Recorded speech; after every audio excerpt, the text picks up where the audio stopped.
It was a late night, past midnight, when Sarah Thompson found herself longing for just a moment of peace. After a grueling 14-hour shift at the police precinct, her mind was exhausted. Dressed in sweatpants, a hoodie, and a cap pulled low over her eyes, she didn't look like the chief of police. She was merely Sarah, tired and hungry, desperate for a quick snack. The local 7-Eleven on Maple Street was her go-to spot after a long day. It was familiar and quiet, a refuge where the cashier greeted her like an old friend, even when she stumbled in barely awake. On that particular night, she parked her car under the flickering streetlight and shuffled inside, dragging her feet as if they were weighted down by fatigue. Inside, the store was almost empty, just her and the cashier. Sarah picked up a small basket, tossing in a carton of coffee creamer, a bag of chips, 2 protein bars, and a bottle of cold water. Her eyelids felt heavy, yet she remained alert, a habit ingrained from her years in law enforcement. After paying for her items, she stepped back outside, ready to unwind and head home. As she walked toward her car, she noticed a police cruiser parked nearby with its lights off. At first, it didn't raise any alarms. Officers often linger in parking lots, catching up on paperwork or taking a break. However, when a young officer emerged from the vehicle, Sarah's instincts kicked in. He was clean-cut with a crisp uniform and carried himself with an air of arrogance that hinted at a desire to prove himself. Sarah felt an annoyance bubbling up rather than fear. She had seen this type of officer before, young, eager and overzealous, trying too hard to assert authority over something that didn't warrant it. With her groceries in hand, she approached her car and popped the trunk. "Hey!" he called out sharply, his voice cutting through the still night. "What are you doing out here?" Turning slowly, Sarah replied, calm and composed, "I just bought some groceries." The officer narrowed his eyes, hand resting on his belt. "Do you live around here?" Sarah blinked, irritation creeping into her tone. "Does it matter?" As he stepped closer, she sensed that he was scrutinizing her, trying to fit her into his mental profile of a suspect. "You've been in the lot for a while. We've had reports of suspicious activity in this area." "I've been here for maybe 7 minutes," she shot back, crossing her arms. "I just came out of the store." "You have ID on you?" he pressed, his tone shifting to something more demanding. Feeling the tension rise, Sarah stood her ground, knowing this was all too familiar. To him, she was just another face in a hoodie at midnight, and that was enough to trigger his assumptions. But she had learned through experience that staying quiet often led to being treated as guilty, while speaking up labeled her as aggressive. "I'm going to ask you again, do you have ID?" he insisted, raising his voice slightly. Taking a deep breath, Sarah reached into her pocket, carefully retrieving her wallet. She didn't want to escalate things, but she also refused to be treated like a criminal. As she handed over her ID, he snatched it from her grasp, barely glancing at it before studying it as if it were a counterfeit. "You live in Brookfield?" he questioned, eyebrows raised. "That's quite a distance from here." "It's 10 minutes, she replied dryly. "I work late. This place is open." He continued to scrutinize her, clearly still unsatisfied. "Are you sure you're not waiting for someone, maybe doing a deal?" "A deal?" Sarah echoed, disbelief lacing her voice. The officer shrugged, nonchalantly stating, "People hang out here sometimes. We've had issues. I'm just doing my job." "No," she countered firmly. "You're doing too much." The tension between them escalated, visible in the way his jaw tightened and how he stepped closer, attempting to assert his dominance.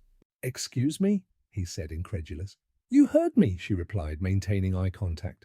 "You reproached me without cause, didn't identify yourself, and are now throwing accusations? I've told you why I'm here, and you have my ID. I don't owe you anything else." A woman walking by the ice machine glanced over, sensing the rising conflict. She looked concerned, her phone ready in case she needed to record the encounter. The officer chuckled dismissively. "Oh, so you think you're a lawyer now?" "No, I'm just someone who knows my rights," Sarah stated, her voice steady. He stepped into her personal space, invading her comfort zone. "Do you have anything illegal in the car?" Sarah remained silent, her heart racing. "I asked you a question," he snapped. "I don't consent to any searches," she replied confidently. "Unless you have a warrant or probable cause, this conversation is over." At that moment, she saw a flicker of realization cross his face, a split second where bravado collided with reason. In an instant, he grabbed her wrist, and Sarah instinctively pulled back. "Hey, don't touch me!" she shouted, alarmed. "You want to act in charge? Let's go," he said, reaching for his handcuffs. "I didn't do anything wrong. Get your hands off me," Sarah protested. He gripped her tighter, shoving her against the side of her car, hard enough to make her shoulder collide with the mirror, sending her groceries flying. A loud crash echoed through the lot as chips and other items scattered everywhere. "Stop resisting," he barked. "I'm not resisting. You're assaulting me," she cried out. Then came the punch, a quick, brutal strike to her face that sent her crashing down to one knee, gasping for air. A passing car screeched to a halt across the street with the driver frozen, unsure whether to intervene or continue on. The woman by the ice machine had already started filming, capturing the shocking scene unfold before her. As Sarah coughed and tried to regain her composure, she looked up at him, blood trickling from her lip, her eyes blazing with defiance. "Nice move there, big guy," she muttered. But before the officer could respond, the sound of sirens pierced the night as backup finally arrived. The scene shifted dramatically as two squad cars pulled into the lot, their lights flashing like a beacon.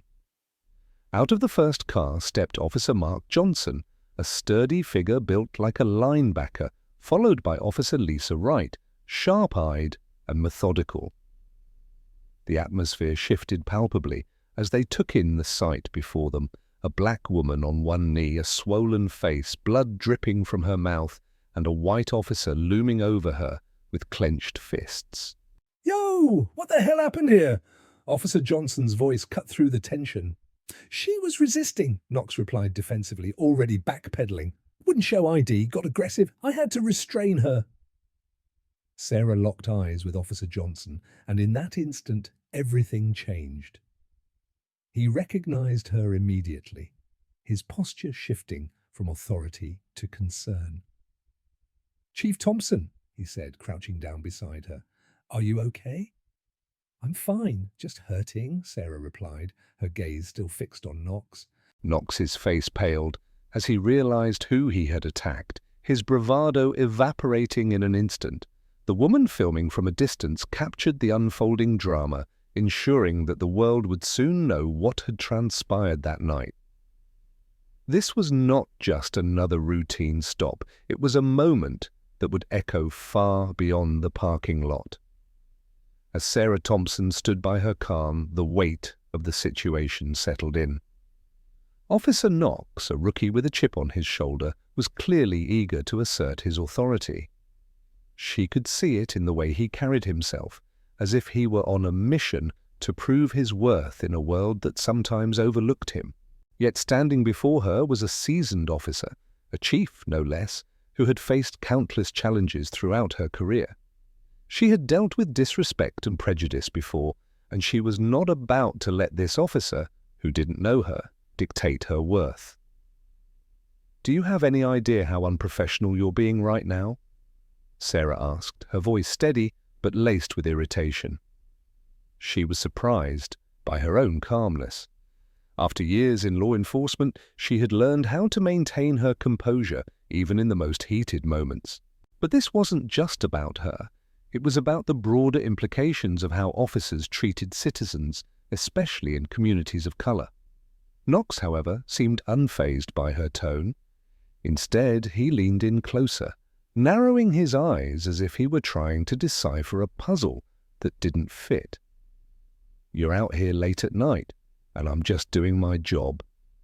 We've had reports of suspicious activity. You could be a part of that." "A part of what?" Sarah retorted, her arms crossed defiantly. "You have no evidence of any wrongdoing." I'm simply a woman returning from the store, and you have no right to question me like this. Her heart raced, not from fear, but from the adrenaline of standing her ground. The scene around them felt surreal, as if time had slowed down, and every passerby had paused to witness the standoff. Knox didn't back down. "I'm going to need to see some ID," he reiterated, his voice firmer now. He stood a little taller, trying to project authority, but Sarah could see the doubt creeping into his expression. He didn't recognize her as the chief of police, and that fact alone made her blood boil. Taking a deep breath, Sarah reached into her pocket to retrieve her wallet, all the while maintaining eye contact with him. "This isn't going to end well for you if you continue this way," she warned, her voice low but clear. She handed him her ID, fully aware of the power dynamics at play.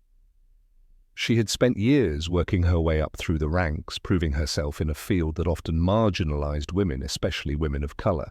He snatched her ID and examined it as if it were a fake, his brow furrowing in confusion. "You live in Brookfield?" he asked, his tone tinged with disbelief. "That's quite a distance from here." "It's 10 minutes, Sarah replied, irritation bubbling up again. "I work late hours. This convenience store is open for a reason." Knox's gaze shifted from her ID to her face, and Sarah could see the gears turning in his mind. "You sure you're not waiting for someone? Maybe doing a deal?" Sarah blinked, taken aback by the accusation. A deal? Seriously? She felt anger rising within her, a fire ignited by years of dealing with prejudice and assumptions. "I'm just here to get some groceries. This is ridiculous." The atmosphere around them thickened as the tension escalated. A small crowd had begun to form at the entrance of the store, attracted by the commotion. A few curious onlookers had pulled out their phones, capturing the moment with a mix of disbelief and concern. One woman, clearly uncomfortable, glanced back and forth between Sarah and Knox, unsure whether to intervene or simply keep watching. Knox, undeterred, stepped even closer. "Listen, people post up here sometimes. We've had issues. I'm just doing my job."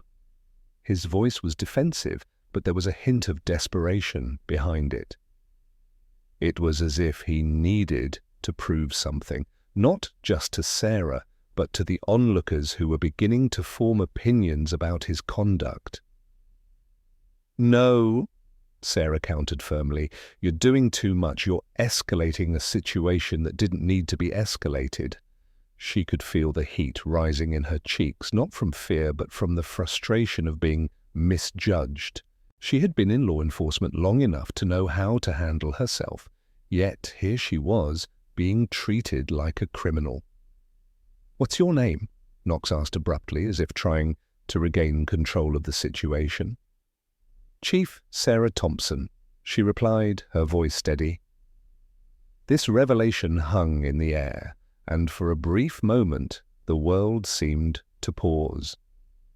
Knox's expression shifted from aggression to confusion, and Sarah could see the realization dawning on him. She watched as he processed the information, the color draining from his face. The people nearby began to murmur, the tension in the air palpable. Sarah knew this was a pivotal moment, not just for her, but for Knox as well. The crowd had witnessed the transformation from a simple encounter to a moment of profound accountability. "Chief, I didn't know," Knox stammered, stepping back slightly, his bravado disappearing. The realization that he had just confronted his superior officer began to sink in, and the weight of his actions pressed heavily on him. "You didn't see me," Sarah said, her voice calm but laced with disappointment. "That's the problem."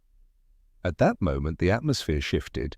The bystanders, who had been merely spectators moments before, now understood the gravity of what had transpired. They had witnessed an officer abuse his power, and the reality of the situation was not lost on them.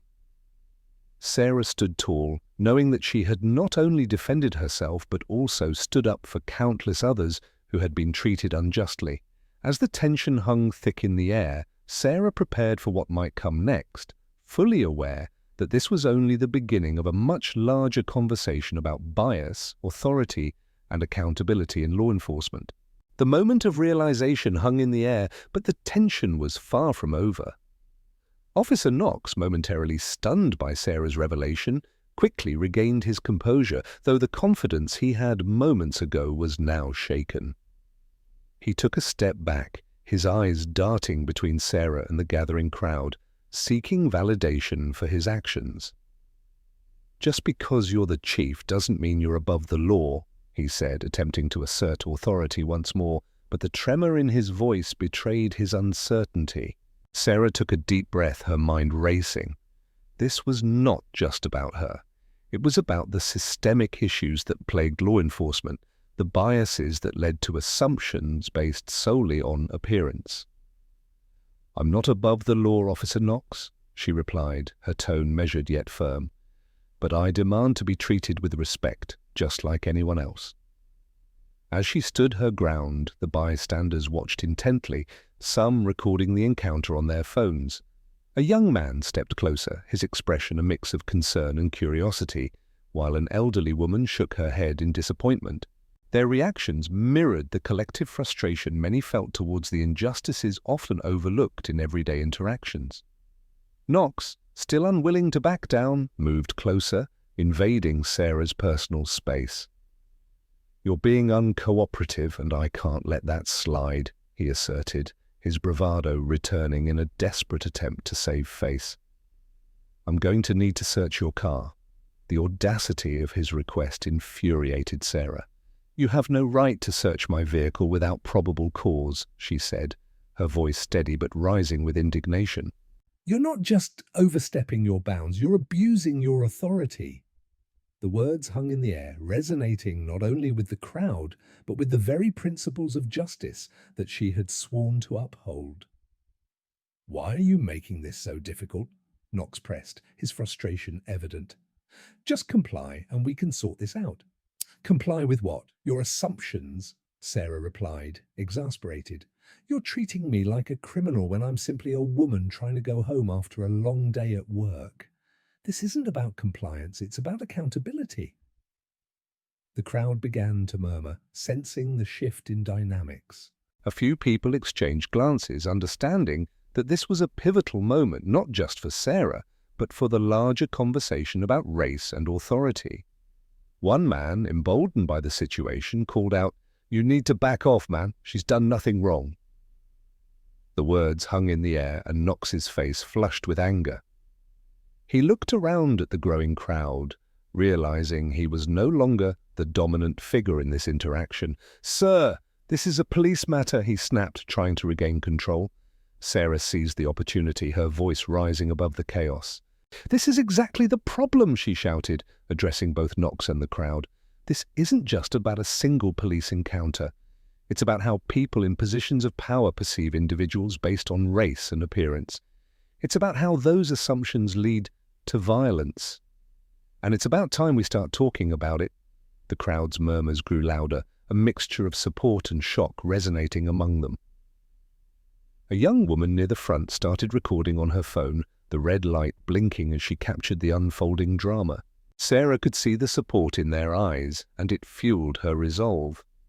Knox, feeling cornered, stepped forward again, reaching for Sarah's arm. "You need to calm down, you're resisting arrest," he barked, the panic in his voice evident. "Don't touch me," Sarah shouted, pulling away sharply. "You're escalating this situation for no reason. I'm not resisting. I'm standing up for myself." In a swift motion, Knox grabbed her wrist, trying to assert control. "You're making this worse for yourself," he warned, his grip tightening. "Hey, get your hands off me!" Sarah yelled, struggling to break free. The confrontation had escalated to a level she had not anticipated.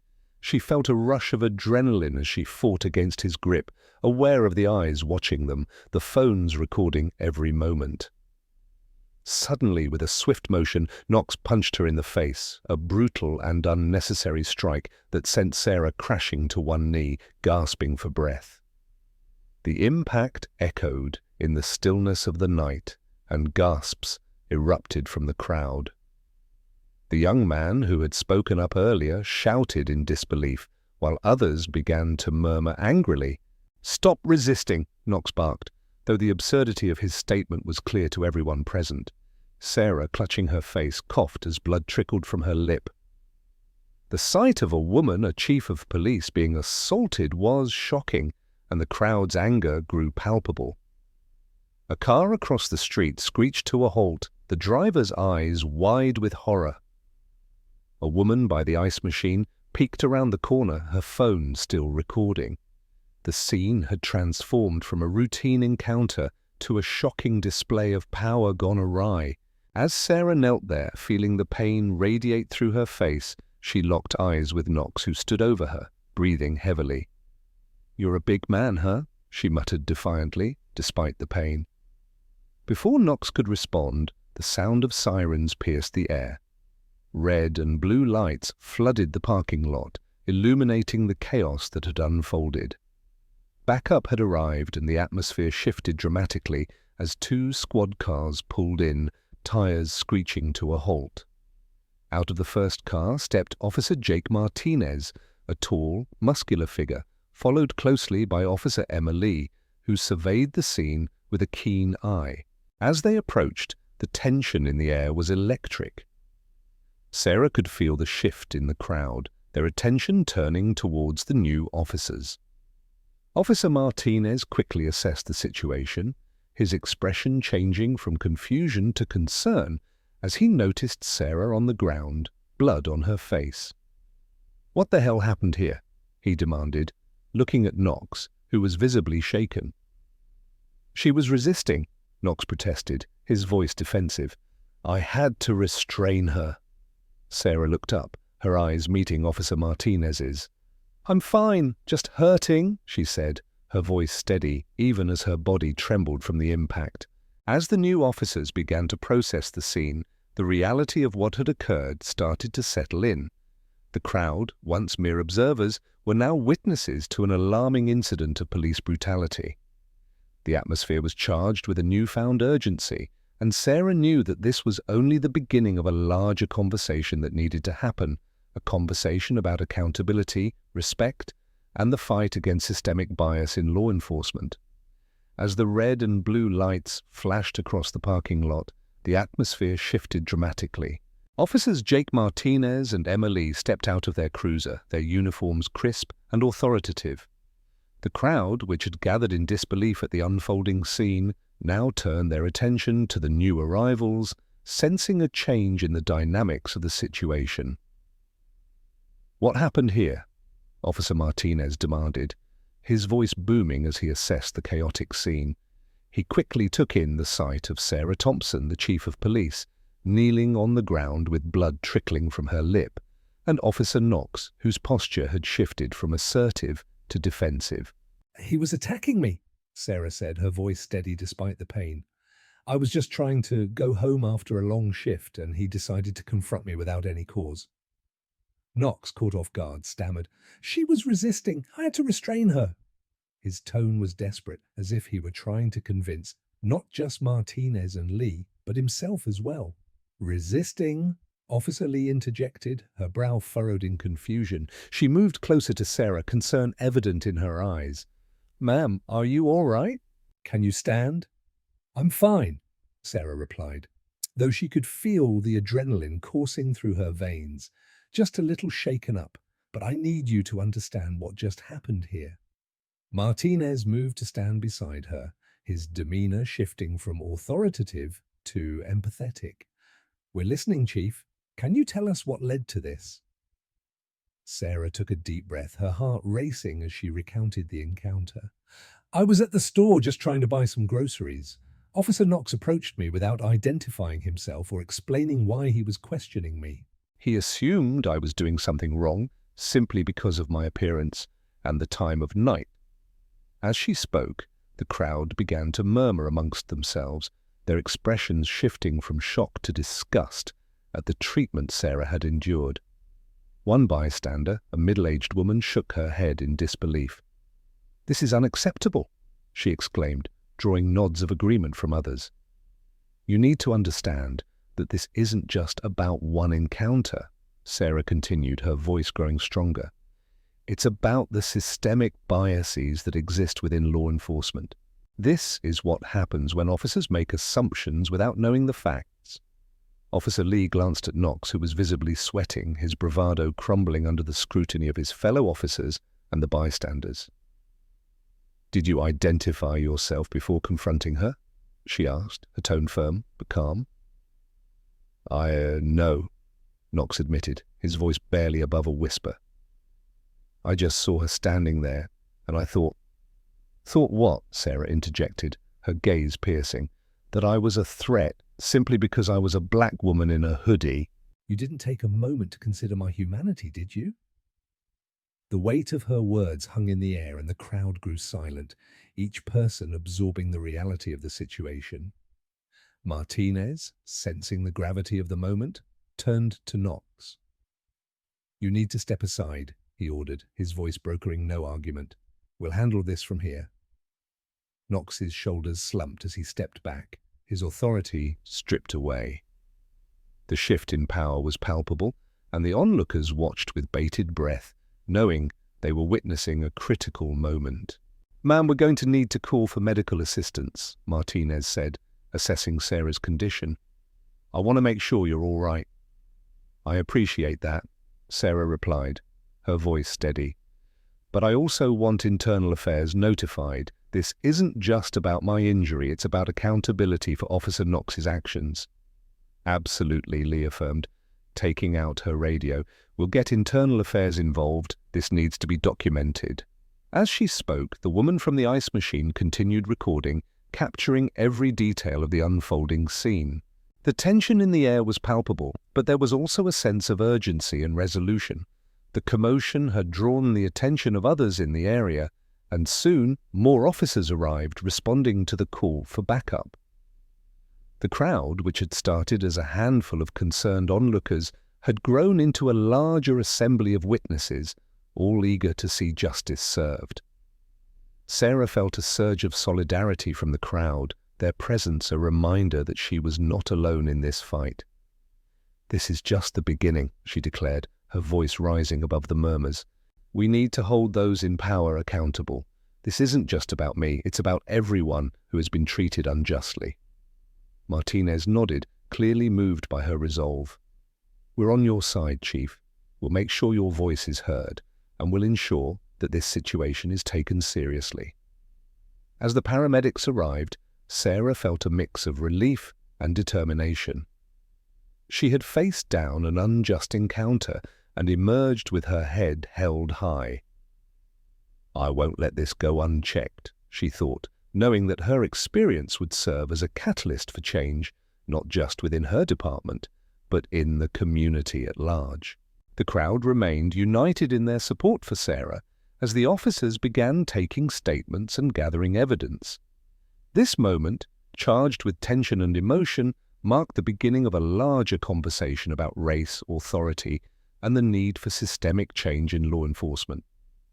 Sarah was ready to lead that conversation, armed with the truth and the support of those around her. As the paramedics tended to Sarah Thompson, the atmosphere in the parking lot was thick with tension and urgency.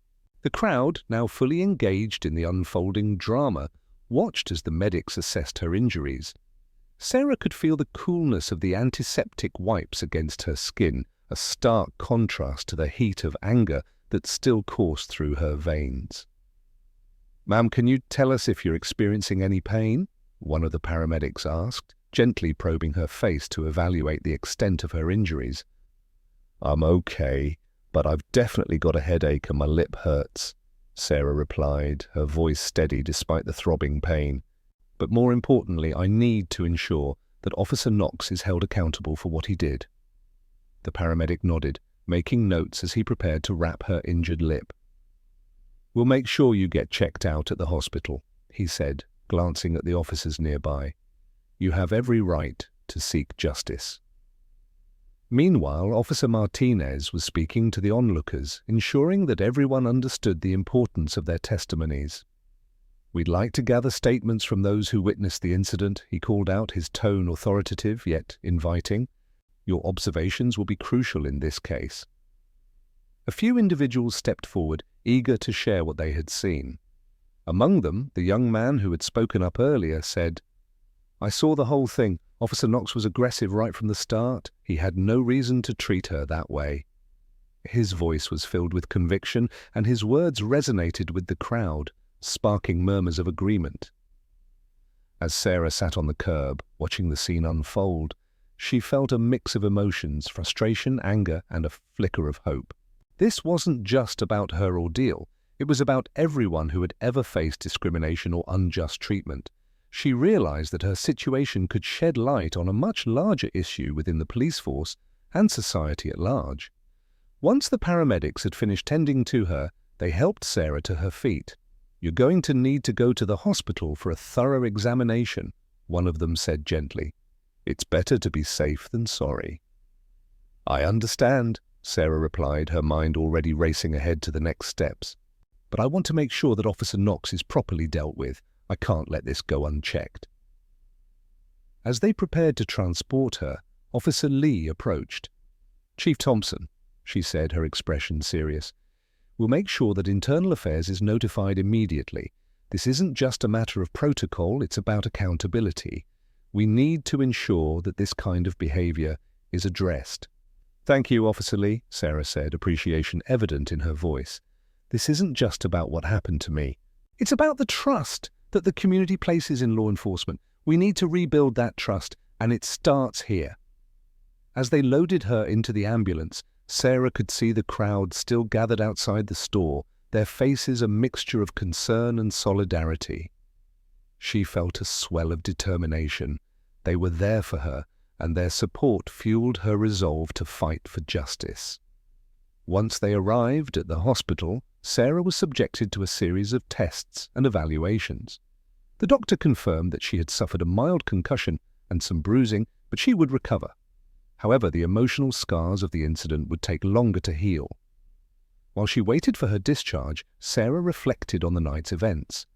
She had faced a situation that many might have backed down from, but she had stood tall, refusing to be silenced. Her experience was a reminder of the biases that still existed within the system, and she felt a deep responsibility to address those issues head-on.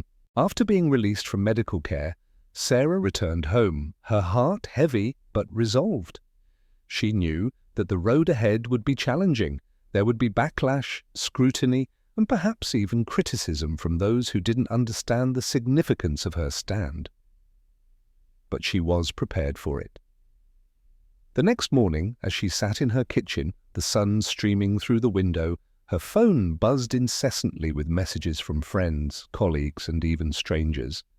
Some expressed their support, while others questioned her actions, accusing her of playing the victim. Each message reminded her of the duality she faced as a black woman in a position of power. She could either remain silent or use her experience to advocate for change. Taking a deep breath, Sarah drafted a statement for the community, expressing her commitment to transparency and accountability within the police department. She wrote about her experience, emphasizing that it was not just about her, but about everyone who had been wronged by the system. Later that day, she met with her mentor, Deputy Chief Lionel Parks. "We need to act fast," he said, concern etched on his face as he reviewed the footage from the incident. "The community is watching, and we must show that we take this seriously." "I agree," Sarah replied, determination in her eyes. "This isn't just a moment, it's a movement. We need to ensure that this doesn't happen again, not just to me, but to anyone else." As they discussed the next steps, Sarah felt a renewed sense of purpose. The battle was far from over, but she was ready. She would use her voice, her position, and the support of her community to drive change. The conversation about bias in policing needed to happen, and she was determined to lead it. In the days that followed, Sarah became a beacon of hope for many. Her story circulated across social media, prompting discussions about racial profiling and police conduct. The world was paying attention, and she was ready to confront the challenges ahead, empowered by the knowledge that she was not alone in this fight for justice. As the sun rose the following day, Sarah Thompson felt a mix of emotions swirling within her, determination, anxiety, and a fierce resolve. The events of the previous night had shaken her, but they had also ignited a fire within her to ensure that her experience would not be in vain. She knew that the aftermath of the incident was not just about her injuries, it was about the systemic issues that needed to be addressed within law enforcement. Sitting at her kitchen table, she reviewed the countless messages she had received overnight. Many were supportive, expressing solidarity and admiration for her courage. Others, however, were critical, accusing her of exaggerating the situation or of playing the victim. But Sarah understood that this was part of the struggle. She had to navigate both support and skepticism as she sought to initiate change. Determined to take action, Sarah decided to hold a press conference.